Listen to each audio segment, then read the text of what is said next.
Rahmatullah Qadiani. And this is a very famous debate. I think it's 1854.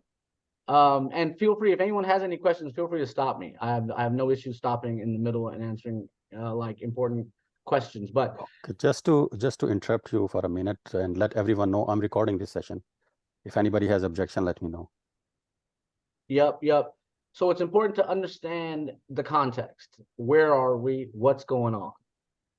Muslims and Christians up to this point hadn't really debated religion that I've ever found at this level. Maybe some conversations here or there, but not like this. Not like Fander versus Rahmatullah Kiranvi. It never happened. So he actually broke the cross, and in this argument, feel free to find his book. He has I can't remember the name of the book, something Huck. It maybe Izad al Huck or something like that. All you have to do is Google the Fander versus Kiranvi. It comes right up. So the backdrop is British colonialism. The backdrop is how do we get Muslims to listen, which is the biggest thing. How do we create a workforce that's not rebelling against us? And at that point, India had the most cotton, the most spices, the most sugar in the whole world. It was the crown in the it was the jewel of the crown, or the diamond in the crown of the queen. And the reason was oil hadn't been figured out yet, natural gas hadn't been figured out yet. So up to that point in time, sugar was the most important commodity. It seems like sugar and cotton, especially if you live in the northern areas, you need more cotton than. And remember, the British had lost America, which was their cotton factory, so to speak. Okay, so the backdrop is British colonialism. All right, and the British influenced this whole thing. Um, and there's more to the story.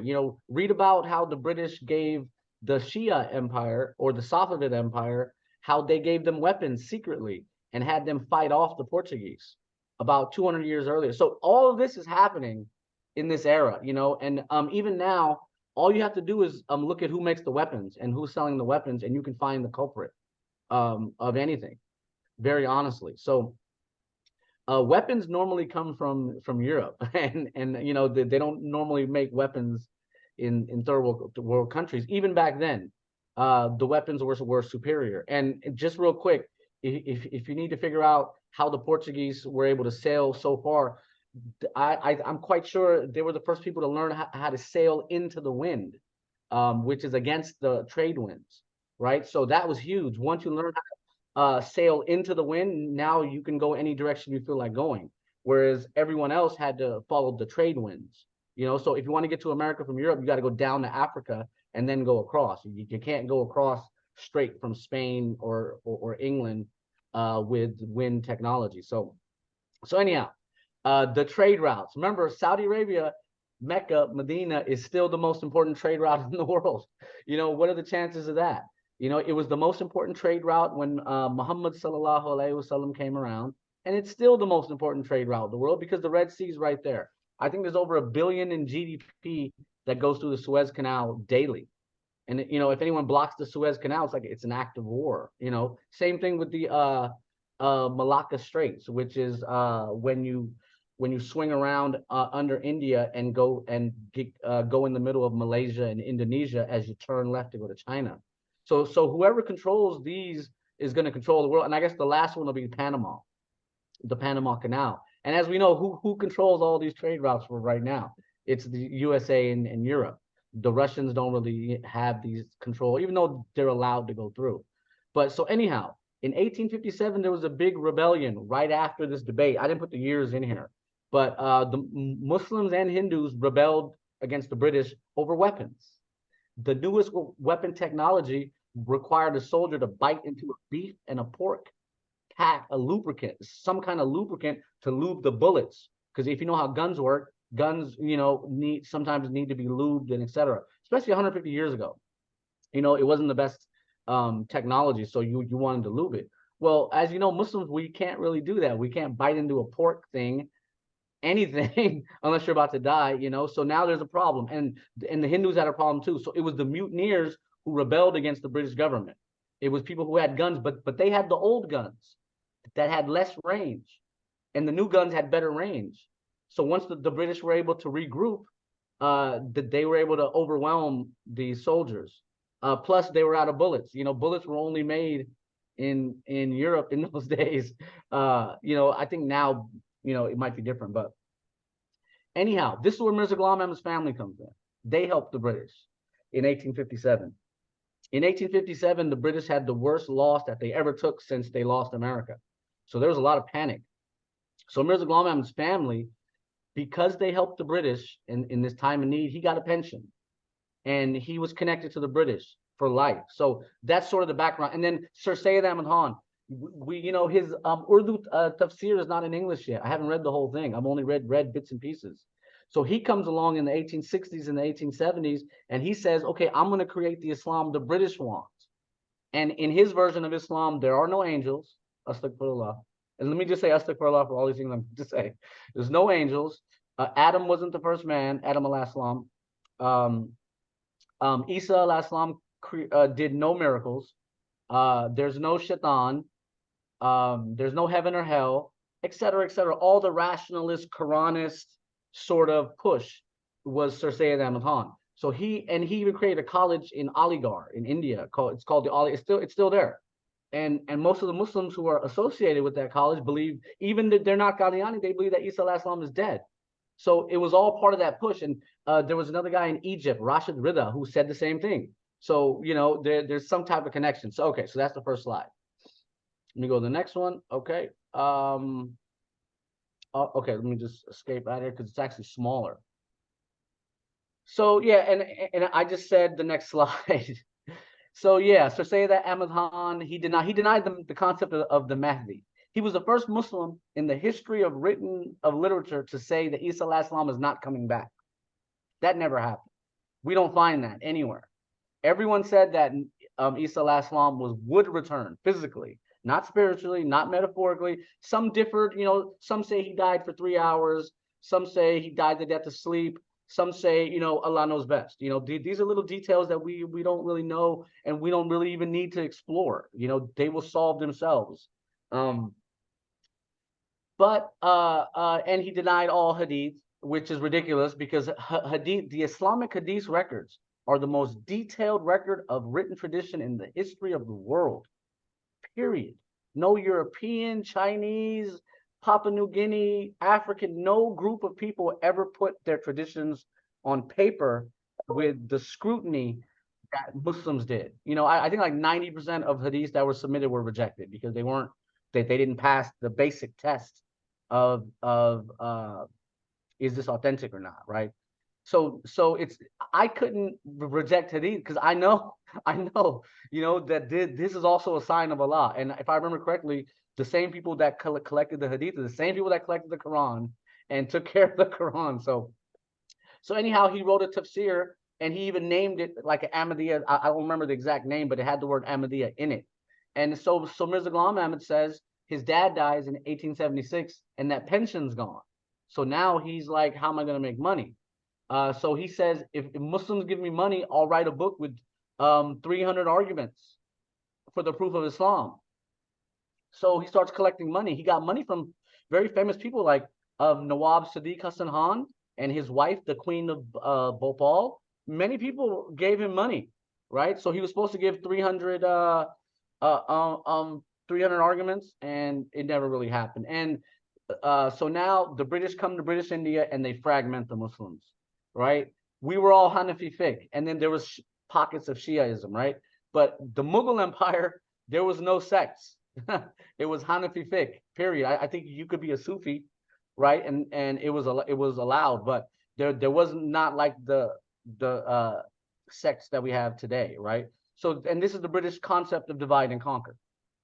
Okay, so the Ali Hadiths come to British India, most likely from Saudi Arabia. It seems like the same push. Remember, the British are in Saudi too. So the Deobandi movement, the school, the Barelvi school, which to us these are not sects because those Muslims don't claim to be in a different sect. Everyone just says that they're Muslim. So anyhow, the Brahini Ahmadiyya comes out. All right. So now, is Isa dead or asleep? This is the big question. So what are amnesty rules? Amnesty rules are things that they make up and they say these are rules of the Quran, or these are these rules or those rules. It makes no sense to us. Chapter 3, verse 144. Does anyone know the verse? Let's get some interaction here. No? Okay. No Is it worries. the one where he says إذ قال الله يا عيسى إني متوفيك Nope, ورافيك. that's chapter 3, verse 55. So chapter 3, verse 144 has nothing to do with Isa alayhi salam at all. محمد رسول الله. That's the one. Yeah, okay. So in this, in this verse, al rusul, right? Is that the phraseology? Al rusul. It doesn't mean all the messengers have died and passed. It just means the messengers, quite literally. And the word al, there's so many words in English that have used this algorithm, right? It's like an Arab. It came from the Arabic, so it doesn't mean all. And in fact, we've showed them when the angels came to Maryam. I think that's chapter 3, verse 45. It says ar or al. And does that mean all? So it has nothing to do with Isa alayhi salam. It has not, so Isa alayhi salam is not, they try to fit him into the general rules of the Quran. And that's just wrong. That's not how it works. Isa alayhi salam is a special exception to many, many rules, and that's coming up in like the next slide. So, okay, so now chapter 5, verse 117. That's when Isa alayhi salam is in heaven, and it's the day of judgment, and Allah asks him, did you tell them to worship? Of course, Allah. So they bring this up, but they forget Allah knows everything. He still asks. Allah's going to ask the same question to all the prophets, all the messengers. He's going to ask us things that he already knows. So they try to say that in that verse says, oh, when you caused me to die, I don't know what happened after me. But it doesn't make sense like that. So then another verse that they use is another 3 verses is chapter 4, verse 157. The Jews said that they killed Isa alayhi salam, but they killed him not, nor did they crucify him, right? They bring that and they separate these 3 verses, 4, 157, 158, 159. They separate them and try to make the subject matter different. When no, it's the same. It should be read in unison. It should be referenced if you need to reference it separately, but it should be read in unison. It gives the whole story from the cross to where he went and what's going to happen before his death. Okay, so yeah, check those out. And then chapter 3, verse 55. Inni mutawafika wa rafeoka. Now, what's interesting is Ibn Abbas said that this verse is out of order. And he says the connotation wa, which means and, it's just the va, right? And I think aleph. Actually, the wa is out of sequence. It doesn't connotate sequence. So Ibn Abbas said it couldn't, in this verse, mutawafika could mean death, but the only way it could mean death is if it means that this verse is out of order, and Rafeoka comes first, and then death happens when Isa alayhi salam returns. Okay, so Mirza Ghulam Ahmad didn't present it that way. He presented it, oh no, so and so said that Isa alayhi salam died. End of the story. He didn't give context, nothing. And he did that with Imam Malik too. And we double checked it. Imam Malik said that Isa alayhi salam died the death of sleep. Not like the permanent death, and for the death of sleep, look up chapter 39, verse 42. We all die every night. Our souls go to Allah every single night, and Allah sends them back. So, okay, then they quote chapter 33, verse 40, and they criticize Muslims. They criticize us and say, look, you don't even believe that Muhammad sallallahu alaihi wasallam is the Khatam al-Nabiyyin. You guys say Isa alayhi salam is going to come. And we're like, well, yeah, but he was already a prophet. Think of him as prophet number 9, and Muhammad sallallahu alaihi wasallam is prophet number 10. So number 9 can come back. It doesn't make him, but they'll bring this up. And Mirza Ghulam Ahmad brought all of this up in 1891. He presented 30 verses saying that Isa alayhi salam is dead. And I'm telling you, 60% of those got nothing at all to do with Isa alayhi salam at all. These are just general verses where he says everyone has to die.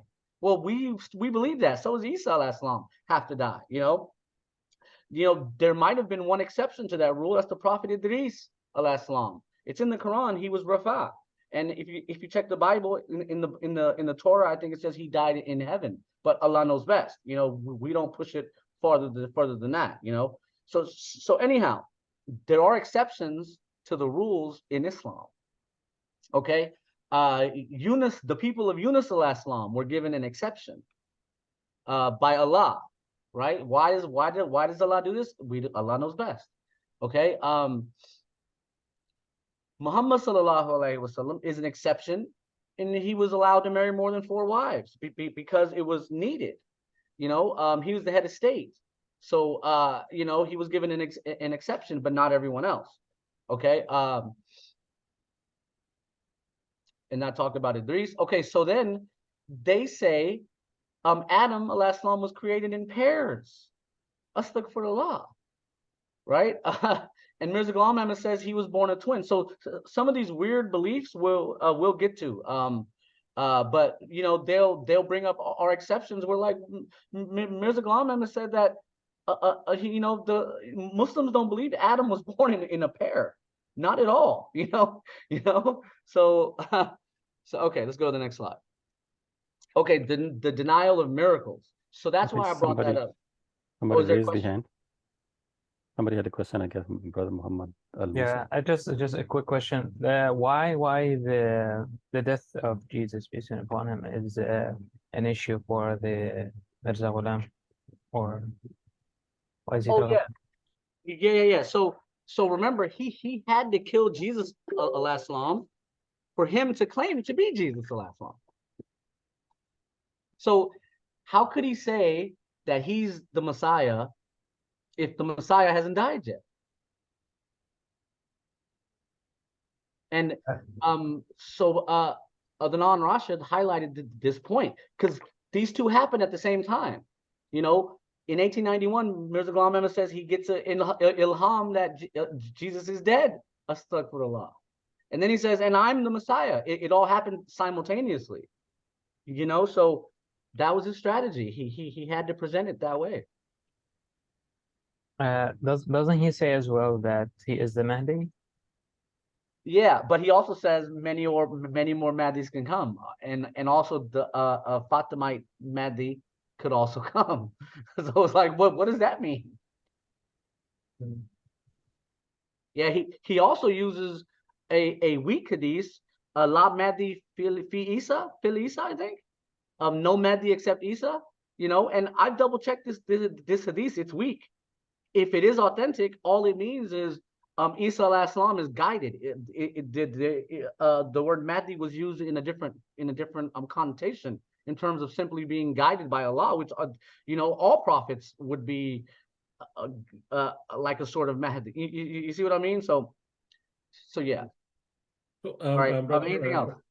Yeah, Brother Bashir, what was MAG's exact claim or claims?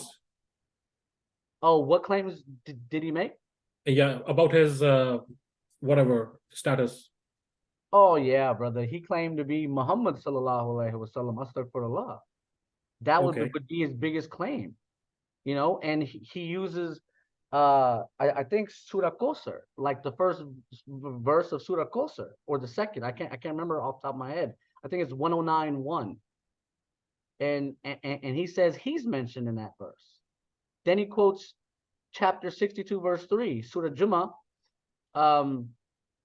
and amongst those who haven't joined them yet. And he says this verse proves that he's the second coming of Muhammad sallallahu alaihi wasallam. Astaghfirullah.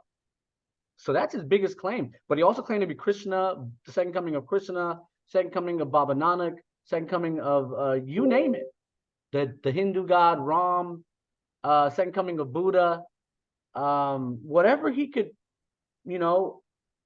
figure out, they were making the claim. And these are recorded in his books. Oh yeah. But you gotta do a lot of digging. So I've made it all easy on my blog, because I've written master files for big topics like second coming of this and that, and I've tried to make it easy to understand. But if you had to start from scratch, brother, A lot of hours of work. Mhm. Okay. You know, and so most of his books are in English now, and that wasn't the case when I started. So And they're available on their website, right? oh All of yeah, them. oh yeah. But these aren't the original editions. These are all the newest edited editions. You know, in one book, he wrote that Anbiya said that the Mahdi would come near Punjab. Right? We know that's not true. So in the second edition in 1920, they said no, it was a typo. They didn't mean Anbiya, they meant Awliya. So instead of a lam, it should have been a noon. No, instead of a noon, it should have been a lam, right? Or something ridiculous like that. And then in the third edition, Rahuni Azain, which was made just 40 years ago, they removed the footnote.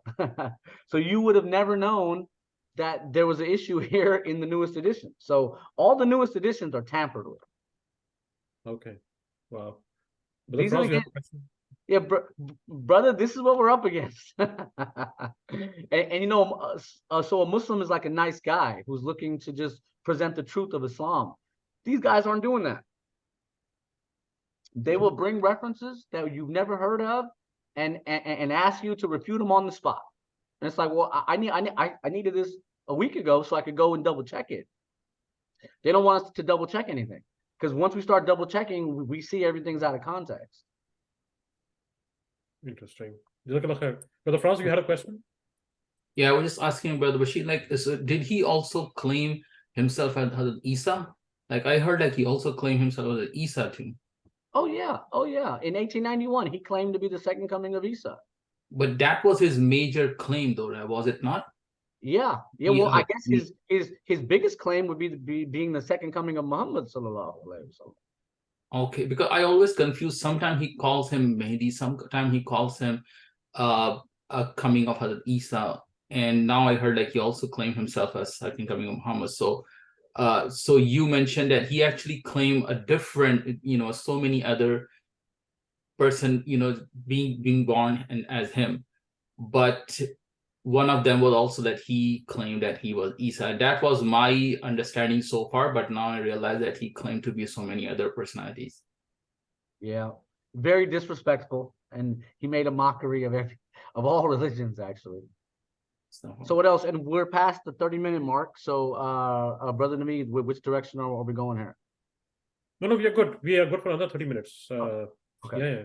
We can leave Sounds last good. 10 minutes for more questions, but yeah, but at least 20 minutes you can go straight. Go straight Yeah, there. and then feel free to stop me and ask questions. I do this for a living. I've been doing this for like 15 years. You know, I give many lectures, and I allow students to stop me because I can remember, alhamdulillah, where I was, and it's a PowerPoint, so I can easily remember because I'm on this page. So okay, the denial of miracles. Okay, again, this is the Sir Syed Ahmad Khan playbook. Sir Syed Ahmad Khan was the first Muslim to ever say, and I don't know if we still think he's a Muslim anymore, but he said that Isa alayhi salam had a biological father. Astaghfirullah. The Quran says the opposite, the absolute opposite.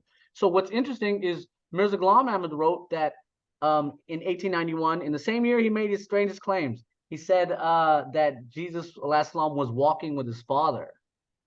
And it's like, what does that mean? You know, because sometimes you call a stepfather as your regular father too, right? But why is, in Islam, you wouldn't make that distinction. You would say he was walking with Joseph or something, right? So he said that. And interestingly, the Lahore Yamnis picked it up. And after the split happened, this is what they believe to this day. Astaghfirullah, so that takes them out of Islam quickly. We don't even have to deliberate on that, right? So for a while, Muslims wouldn't call them non-Muslims because they actually deny the prophethood of Mirza Ghulam Ahmad. And Muslims have been very tolerant. We've tried to accept even the Shia.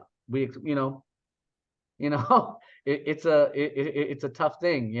But anyhow, was Maryam a hermaphrodite? Astaghfirullah. These are the things. Mirza Ghulam Ahmad had a debate with a Christian. So remember, he only debated one Christian in his whole life. And that was a written debate. Mirza Ghulam Ahmad didn't do public speaking engagements or oral debates. All his debates, he had a team, and they'd write letters to the other team to the other team that they were up against. So he's having this debate with Atam, and he tells them, you know, Jesus, because, you know, in the Christian belief, it's immaculate conception. It's almost the same. You know, Brother Naveed, you can chime in. I might be incorrect. I think our belief on how Isa alayhi salam was born is identical to the Christians. Yes, that's true. We believe in the Miraculous birth. miraculous birth of Isa alayhi salam. Yeah, without the intervention of a father. So yeah. Right, and we don't try to make it scientific. We just say Allah knows best. That's it. We don't need to try to say it might have happened this way or that way or something like that, because then it's not a miracle anymore, you know, if that's the case. So anyhow, in that debate, he criticized the Christian belief of immaculate conception, and he said, look, in the rainy season, insects are just born out of nothing. And you know, he's incorrect. Insects drop eggs everywhere, you know, not just insects, other animals will drop eggs.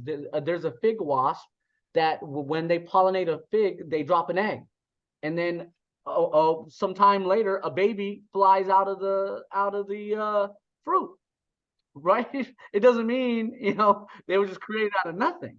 No, because that's not how eggs work. So anyhow, Mirza Ghulam Ahmad started this hermaphrodite thing in the 1990s. The fourth Khalifa said it clearly in his book. You know, he tried to appeal to science in the 90s. 90s science was different. You know, we really thought humans could be hermaphrodites. Now it's just totally disproven. It's just totally disproven. There's no way. There's no way. Some fish, like the clownfish, and some shrimp can change genders, but maybe Allah didn't want them to go extinct, and he wanted them to keep making more, but not the humans, you know.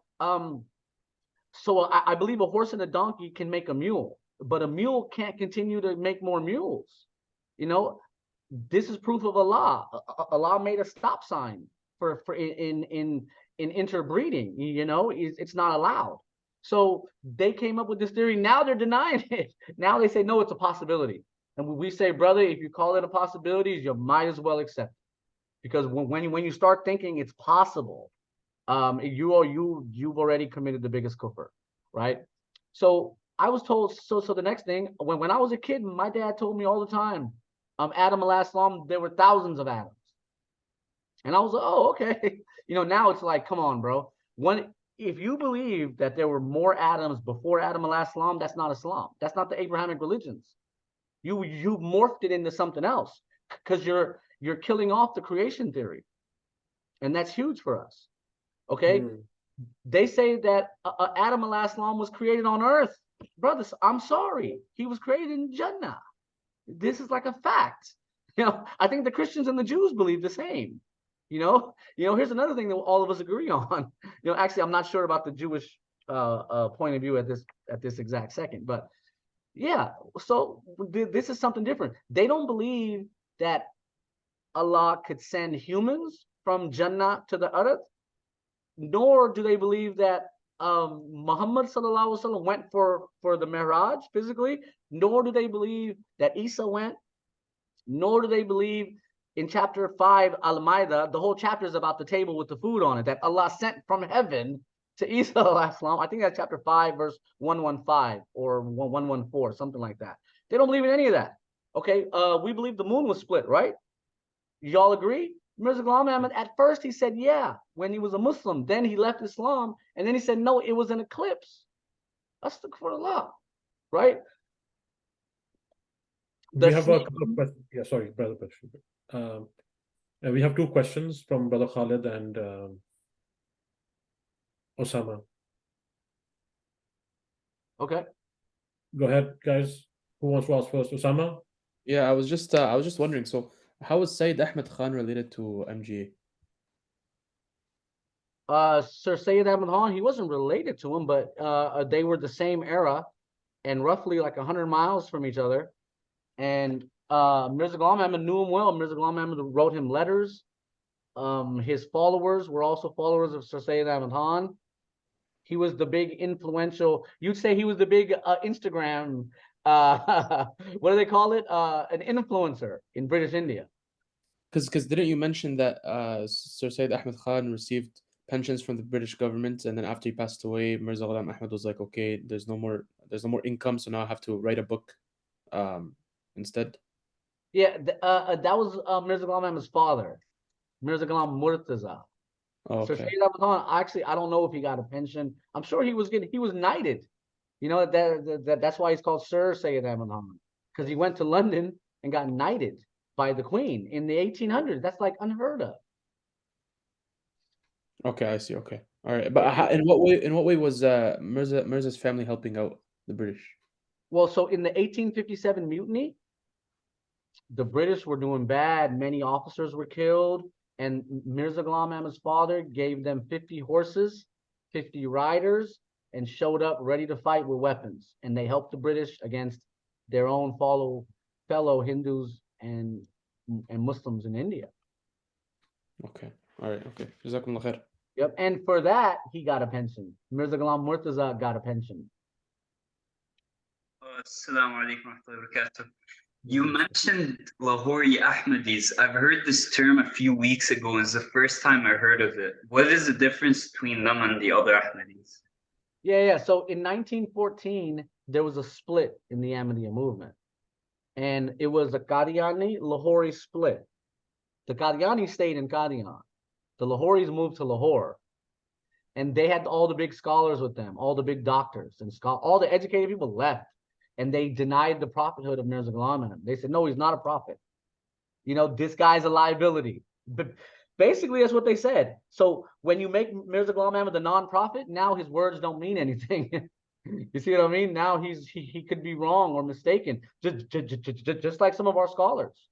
You know, if some of our scholars make a mistake, we say, you know, may Allah have mercy on him. He made a mistake in this opinion or something. You know, so if he's a prophet, you can't really say that. So that's the big difference. So did they come back to Islam? Did they reject Mirza Ghulam Ahmad and come back to Islam, or what happened? No, they said he's still a Messiah. He's still the and he's a metaphoric prophet.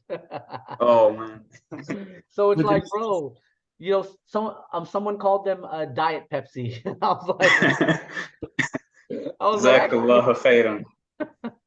Wait, didn't you just say that they rejected his prophethood after they moved to Lahore? Yep. So how do they consider him to be a Messiah? So remember, in Mirza Ghulam Ahmad's first 10 years, he claimed to be the Messiah and a non-prophet, just a metaphoric prophet. It was 10 years later, he says, oh, actually, I was wrong. I am a prophet, even though I just denied it. Yeah. What's the difference in his view? What was the difference between a Messiah and a prophet to him, according to him? Well, if you're a prophet, everyone has to listen to what you say. Okay. And if you're not a prophet, all your books could be full of mistakes. And the next person can come and just reject your opinions.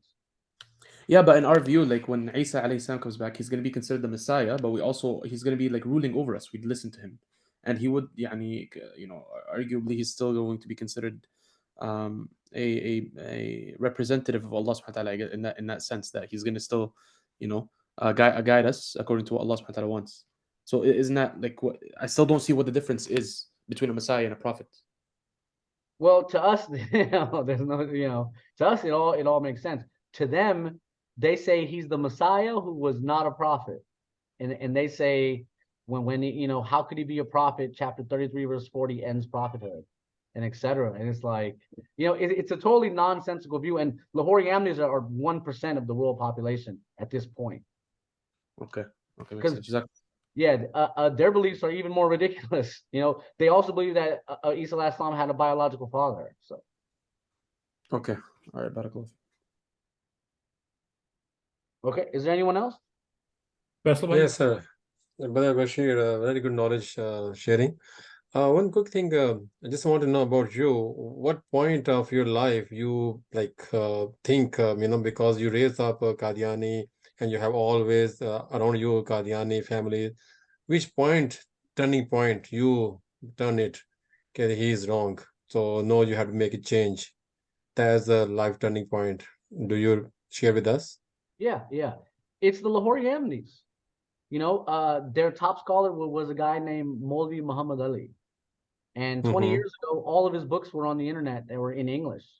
So I was able to read them. I read A Prophethood in Islam, Mujahid-e-Kabir, everything about the split, you know, and I read his books, and everything he said about the Mirza family was ridiculous. How they misquoted hadiths in terms of prophethood.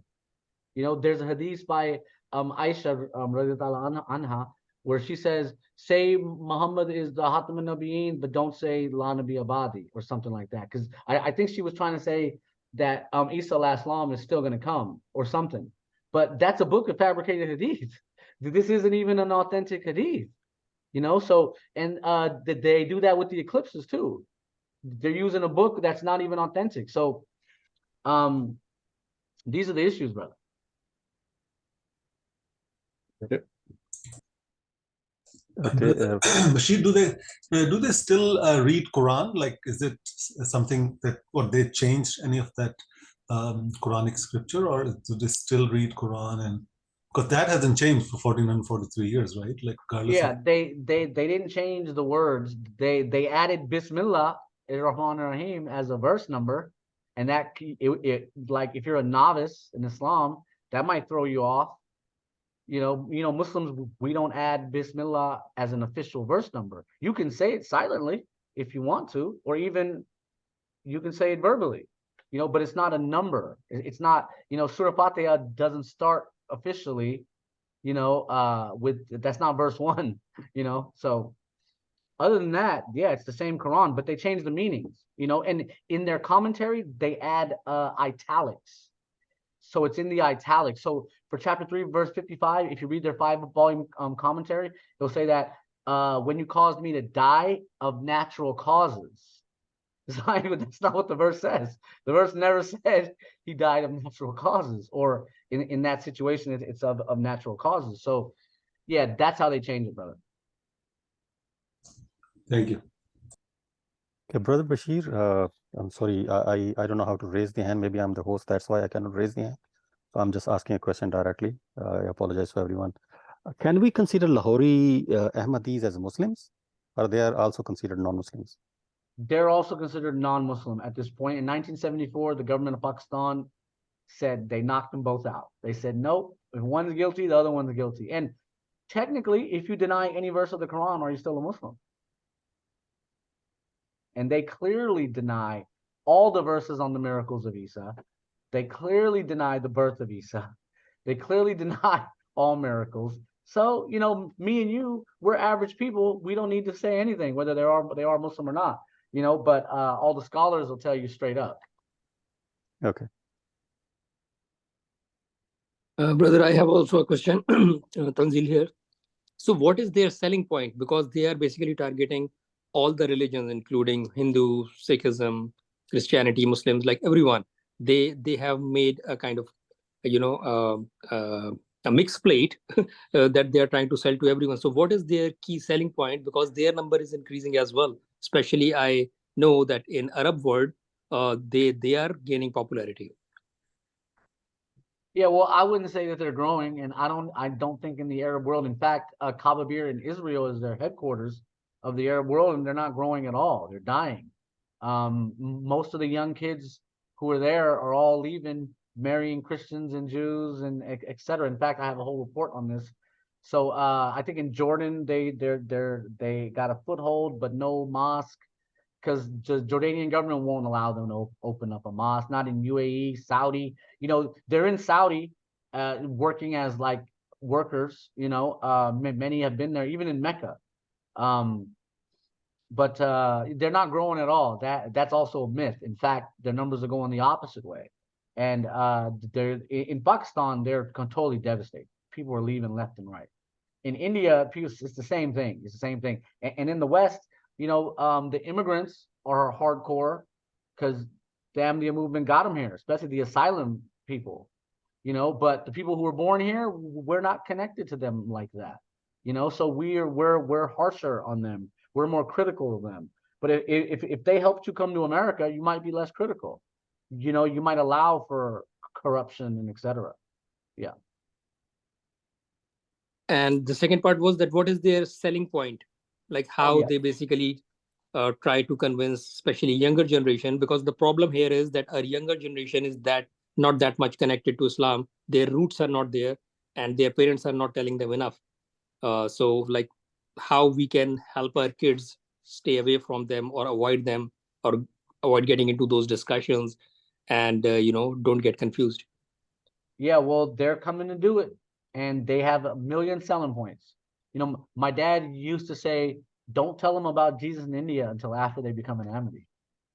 So, you know, in West Africa, the West Africans who became Ahmadi, they thought MGA was just a Mahdi. They had no idea that he claimed to be a prophet. And some of the pioneers of the Jamaat in Nigeria quit within 5-10 years and created their own sect of Qadianism without, without the prophethood. Or, there's multiple sects of them in Nigeria, and etc. So even in Israel, there's one family that converted, that mostly converted. Half the family converted, the O'Day family. And their elders thought Mirza Ghulam Ahmad claimed to be the Mahdi. So they're coming at us in many angles. They'll say whatever it takes to make a sale, And Muslims, we don't do that. We tell everyone like pretty upfront. You got to pray 5 times a day. Ramadan is coming. There's a lot to do. We're not sugarcoating. So if you're Buddhist, they'll say Mirza Ghulam Ahmad claimed to be the Buddha. If you're Punjabi, they'll and a Sikh, they'll say, oh, MGA is the second coming of Baba Nanak. And then in some places, like in Qadian today, Qadian is a majority Sikh Hindu city. In Qadian, they don't have any selling points. They don't even market their religion at all. They don't want any conflict because they're surrounded, and they've been surrounded for like 80 years in Qadian, where it all started. So it depends on what country, and they'll sell something different. In Israel, they don't sell at all. They're not even, if they're looking for converts from the Muslims, from the Palestinian Muslims, they've targeted them, and they'll railroad you and put you in a trap. So I can just tell people to be careful. Don't think you're a macho man, and go into a battle you don't have the weapons for. But people don't listen, so not much we can do. Thank you. Okay. I just want to add, Brother Bashir, sorry, the point you have raised exactly that I've seen like them doing the Dawah exactly the same way as we are doing. They are actually giving like pamphlets and flyers talking about like Prophet Muhammad Sallallahu and Sirah, and then nobody knows until they actually get into their conference or something, and then they realize that either they're in their Jama'khana or Masjid, or it's their program. So I think their way of kind of selling, so to speak, there is to kind of disguise and then kind of trick people into their thing. And when people they get into their program, even then they realize that that's a little different. So just want to add that thing. You nailed it, brother. That's exactly what they're looking to do. And I always had a problem with that. I'm not a salesman. I'm not selling something that's a worthless product. So any other questions, or shall I finish? I think I'm almost done.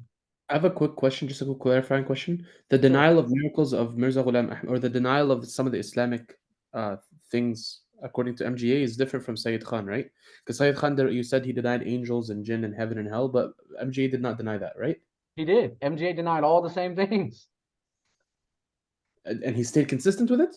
Yeah, pretty consistent. He didn't even see Gabriel until like the last year. It's like, bro, you're a prophet. You should be seeing Gabriel a lot.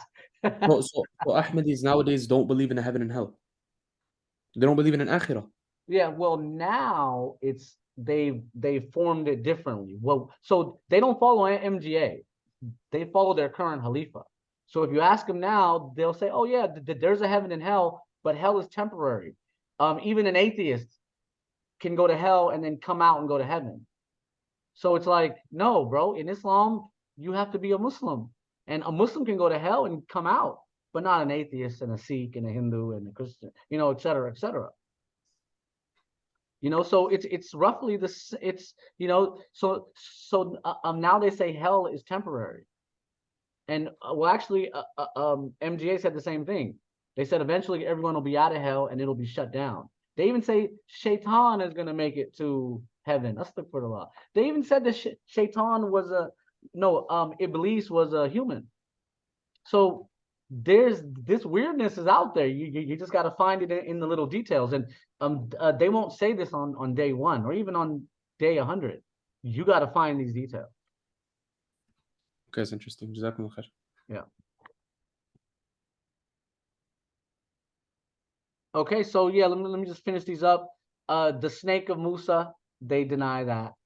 They basically accuse Musa alayhis salam and Isa alayhis salam of a sleight of hand. Astaghfirullah, brother. Astaghfirullah. Then they put natural explanations on miracles, which is ridiculous. Okay, and then failed prophecy. We'll be here forever if we ever go on this. The Muslim mode, the promised son. He said he'd have a promised son. He had a daughter. Then he said, no, in the next pregnancy. So the next pregnancy, he has a son. He's like, okay, this is it. This is the guy. He dies as an infant. So that fails. Then his niece. I'm sure everyone has nieces here. Imagine your niece's dad comes to you saying he's in dire straits. He's in a financial problem. Sign over this land that belongs to us anyways, but technically we need you to sign it over. Can you do this for us? He's like, no, give me your daughter instead. And then you'll get the land because that's part of me, etc. They're like, hell no. So he ends up trolling them for years. She ends up getting married. She's a married woman. He's saying I'm gonna get her, etc., etc. Ridiculousness. The Atom prophecy, the plague prophecy, the earthquake prophecy. He said he lived till 80. The Lekram prophecy, all failed.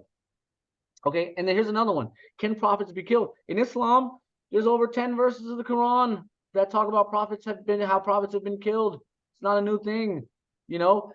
Mirza Ghulam said the opposite. Mirza Ghulam said he used chapter 69, verse 44 to 46, saying anyone who claims prophethood, who's a fabricator, will be killed. That's not true. Again, this verse was only for Muhammad sallallahu alaihi wasallam. This verse where it says, if Muhammad sallallahu alaihi wasallam was lying, I would, grab his aorta or something like that. Okay, so that's a big one because they'll make this their assumption and base all their arguments on it. And then, is MGA the final prophet? The answer is yes. Qadiani Ahmadis believe Mirza Ghulam is the final prophet. They won't tell you that. They'll argue with you till you're blue in the face about chapter 4, verse 69, chapter 7, verse 35, you name it. They'll bring up all these verses. It's all absolute ridiculousness.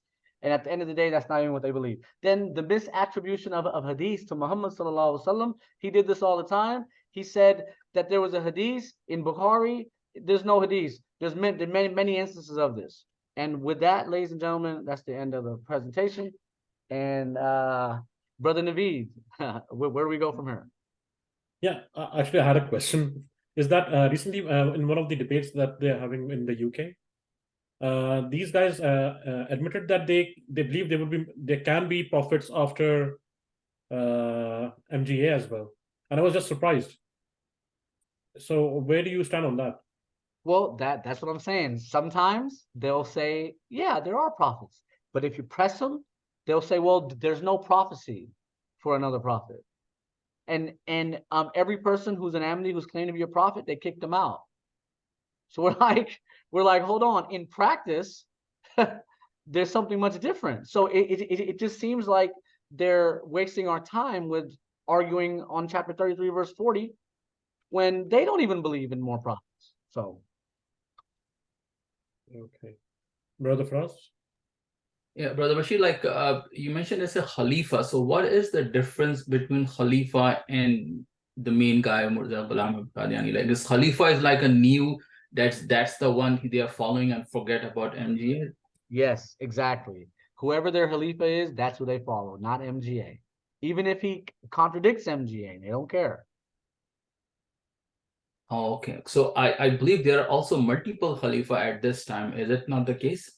No, there's only one. Is it one? Okay. Yeah. Maybe there's like one splinter sect who claims they got the Khalifa, but when you only got 10 followers, it's like.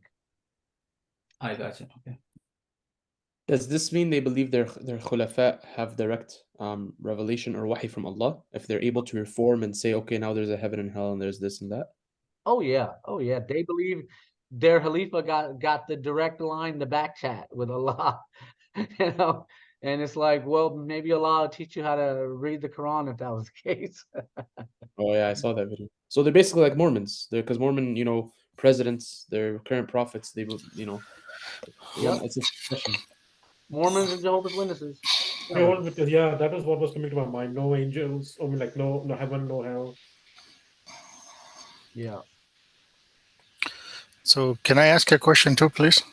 Sure. And it's probably more like a question to brother Naveed, because one time if somebody came to our table and he was Hindu and he said, I believe in sex, and just like we have different sex, you guys also have sex. And then he said, Ahmadi and Shia and Hanafi and Salafi and all those. In that situation, we can tell them straight that Ahmadis are not Muslim, correct? Oh, absolutely. Yeah. Ahmadi is the only one Muslim. Okay. No. No, I'm saying if somebody comes to the table and we can still say it, right? Yeah, absolutely. I mean, Brother Atiq was very clear last time. I think Nadeem, he did clarify very clearly that okay, we don't consider Shias and Ahmadis as Muslims. Yeah. I think this actually helps a lot because right now what we're doing is we're trying to tell people, we don't care about any sects and we're here to just, spread the word of God and this and that. But apparently, let's say if there's a table right there for Ahmadis and then the Shias are there, then how do we differentiate? How would we have to tell the spade a spade, right? Yeah. No, this information is good. Today, just to clarify one thing, we don't consider the Shias as non-Muslims. That is not not our understanding on things. At least not the ones that are open in the kufr, right? The ulama, the ulama, our ulama will have a different opinion about their ulama, but for the general public, that is not the opinion that they are kufar. Because Brother Imran brought in my name, let me clarify. Brother Imran, I didn't mention Shia. I said in general, when we invite people, we invite to Allah and the Prophet. That's it. Because it was about Ahl Sunnah wal Jama'ah. So I didn't use the word Ahl Sunnah wal Jama'ah Sunni sect. I said simply we call towards Allah and Messenger. So that clarifies clearly like what we call, right? I didn't mention the word Shia. Okay. Because it depends. There are different Shias. Some people, they consider Ali al-Islam as Ali Rajalano, sorry, as Allah. Sometimes they consider they have the imams, some Aqidah, I guess. So it depends who they are. And some actually, they don't believe in all those things. So, but in case of Qadianis, you can clearly say, I mean, they are not Muslims. I mean, if on a Dawah table, somebody comes and asks, because there is no hidden thing in that. No, Jazakallah khair. Very, very, very informative information. Thank you very much. Yeah, same thing with the Nation of Islam. And the Nation of Islam is a sect of the Qadianis, if you ask me. In fact, recent FBI reports have linked Elijah Muhammad with a Qadiani center. And they said he was an ex-Qadiani. So there it is. Wait, is this actually true? Yeah, it's on my blog. I just did the research like a few months ago, and I had always been connecting the Ahmadis to the Nation of Islam because they read Lahori Ahmadi commentary of the Quran and developed their own Aqidah, right? But if the Aqidah is messed up to begin with, if you base your Islam on a Kufri Aqidah, you might come up with double Kufr or something. So that's what they came up with. Wow, that's crazy. And look, they also don't believe in heaven and hell. This is on your blog, you said? Yeah. Here, let me see if I can pull it real quick and just post it. But yeah, we give the flyer for Brother Malcolm X all the time, and I think it's one of my favorite flyer, by the way. So I guess maybe Brother Malcolm X, he did see he split from the Nation of Islam just because of the philosophies that they have. He actually became a Muslim. He left Nation of Islam. Initially, he was part of them. And then he accepted Islam, like Brother Bashir was born Qadiani, but then he accepted Islam. So similarly, Brother Malcolm X, he was a true Muslim. So he left Nation of Islam because once he realized, a great discussion that we should be having in a way that, right, like to just have to differentiate few things, right, like, and just to clarify our direction. Which Brother Bashir is doing is just fantastic. I love it. I just posted the essay in the back in the chat, so if anyone's interested. That's great. Brother Bashir, just one quickly, what do you have in store for us for the second session? Have you planned anything? Yeah. I'll reconvene with you in whatever direction you want to go, because there's so many directions that we can go. I guess we'll figure it out at that point. Okay, perfect. All right. I think is there anything else that you want to add, Brother Bashir, or should we just close for the day? No, that's pretty much it. Love you, brothers. Thanks for having me. Thank you. Jazakallah khair, brother Bashir. Thank you. Jazakumullah. Jazakallah khair, Brother Bashir. It was awesome. Jazakallah khair, Brother Bashir, Brother Nadim, and everybody.